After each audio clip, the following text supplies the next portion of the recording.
Nanyang Leisure Spa is all over my feed lately. Ang tanong, legit ba talaga sila? So syempre, ako na ang sumubok para sa inyo. Paglapit pa lang sa entrance, you'll already feel the chill vibe.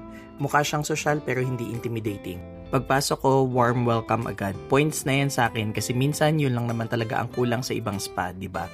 Binigyan ako ng electronic locker key tapos separate yung male and female locker rooms. May sarili pa silang toilet, shower, and even toiletries. And yes, may aftercare products din sila. FYI lang, steam bath yung for ladies tapos dry sauna naman for gents. Then I changed into spa gear na. Robe, shorts, towel, slippers, all provided na. Hindi ka na magdadala. Nalaman ko na pwede pala mag-spa party dito. They have rooms for 2, 3, 4, up to 8. Perfect for barkada, family, or couples.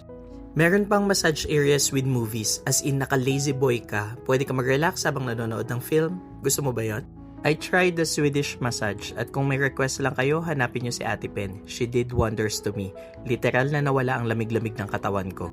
After massage, nagutom kami kaya bumalik kami sa resto. We ordered hakaw, siopaw, wonton noodles, beef noodles, and legit, lasang authentic Chinese style ito.